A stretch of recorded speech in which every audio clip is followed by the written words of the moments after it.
నమస్తే, welcome to mood of the AP. నేను Vasant. So ప్రస్తుతానికి ఆంధ్రప్రదేశ్లో టీడీపీ సీనియర్ నేతలందరికీ కూడాను ఐవీఆర్ఎస్ సర్వే టెన్షన్ అయితే పట్టుకుంది. సో ప్రస్తుతానికి మనం ఒకసారి చూసినట్లయితే టీడీపీ సీనియర్లందరికీ కూడాను ఈ టెన్షన్ చాలా టెన్షన్గా ఎవరికి టికెట్ వస్తుంది, ఎవరికి టికెట్ రావట్లేదని కూడా వాళ్ళందరూ టెన్షన్ పడుతున్న పరిస్థితి మనం చూస్తున్నాం. నర్సరావుపేటలో ఎరపతినేని, అలాగే పెనమలూరులో దేవినేని ఉమా, వీళ్ళందరూ కూడాను వీళ్ళ పేర్ల మీదుగా ఒక సర్వే అయితే నిర్వహిస్తున్నారు.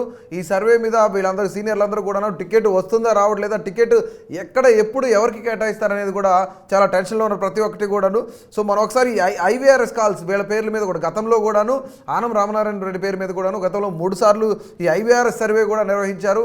తర్వాత ప్రస్తుతానికి ఇప్పుడు అందరికీ కూడాను ఐవీఆర్ఎస్ సర్వే ప్రకారం సర్వే మీద కూడాను కొన్ని వీళ్ళ పేర్ల మీద కొన్ని కాల్స్ అయితే వస్తున్నాయి.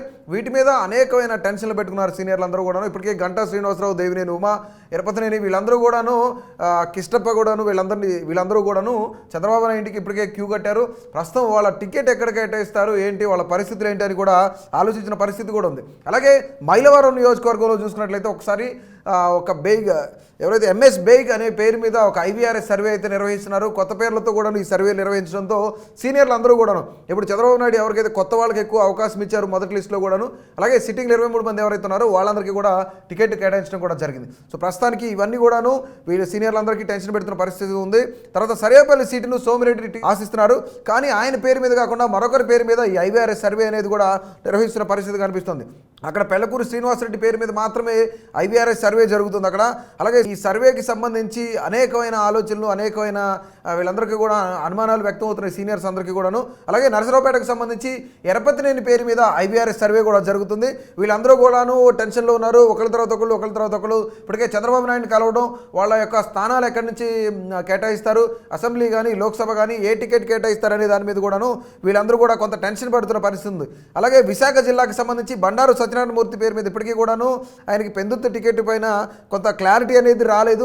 దీనిపైన ఆయన ఇప్పటికే చంద్రబాబు నాయుడు కలవడం, మార్నింగ్ అందరూ కూడాను ఈ టెన్షన్లోనే ఉండటం కూడా జరుగుతుంది. అలాగే పీలా గోవింద్ అనకాపల్లి సీటును ఆయన ఆశిస్తున్నారు, దానిపైన ఆయన క్లారిటీ రాలేదని చెప్పేసి చాలా టెన్షన్ పడుతున్న పరిస్థితి. ఎందుకంటే ఇక్కడ అనకాపల్లి టికెట్ వేరే వాళ్ళకి జనసేనకి పొత్తులో భాగంగా టికెట్ కేటాయించడం కూడా జరిగింది.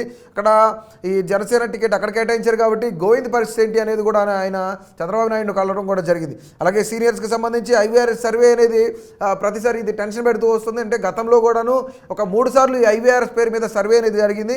దీనిపైన అనేక మంది నేతల పేర్లు కూడా ఇక్కడ రావడం జరిగింది. చాలామంది నేతలు కూడాను చంద్రబాబు నివాసానికి చేరుకుంటున్నారు, అలాగే ఆయన కలవడం కూడా జరుగుతుంది.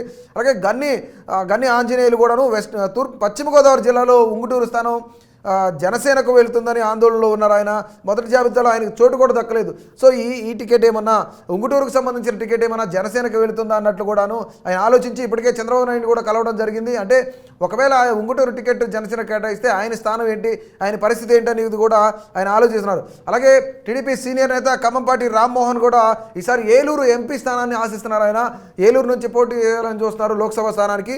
సో ఇప్పటికే ఆయన చంద్రబాబు నాయుడు కూడా కలవడం జరిగింది. అలాగే మాజీ ఎంపీ నిమ్మల కృష్ణప్ప కూడా పెనుగొండ అసెంబ్లీ స్థానాన్ని ఆశించారు, కానీ అది అక్కడ స్థానికంగా ఉన్న సవిత అనే స్థానికురాలకి ఆ టికెట్ కూడా వెళ్ళడం జరిగింది. అలాగే దీనిపైన ఇప్పుడు ఎవరెవరైతే ఉన్నారో దేవినేని ఉమా కానీ, అలాగే బుద్ధ వెంకన్న కానీ ఇలాంటి వాళ్ళందరికీ టికెట్లు ఇంకా కేటాయించలేదు కాబట్టి ఎరపతినేని కానీ వీళ్ళందరూ సీనియర్స్ అందరూ కూడాను ప్రస్తుతానికి ఇంకా టికెట్లు కేటాయించడంపై కొంత ఆందోళన అయితే చెందుతున్నారు. వీళ్ళందరూ కూడాను అసలు వీళ్ళకి టికెట్ ఇస్తారా ఇవ్వరా, అలాగే సోమిరెడ్డి కూడాను టికెట్ ఆశిస్తున్నారని వేరే దగ్గర ఆయనకి వీళ్ళందరికీ టికెట్లు ఎక్కడ కేటాయిస్తారు, ఎప్పుడు కేటాయిస్తారు, అసలు వాళ్ళ టికెట్లు కన్ఫామ్గా ఉంటాయా లేదంటే వాళ్ళు సమన్వయకర్తలుగాను ఇన్ఛార్జీలుగాను పనిచేయాల్సి వస్తుంది అనేది కూడా వీళ్ళందరూ కూడా టెన్షన్ పెంచిన పరిస్థితి.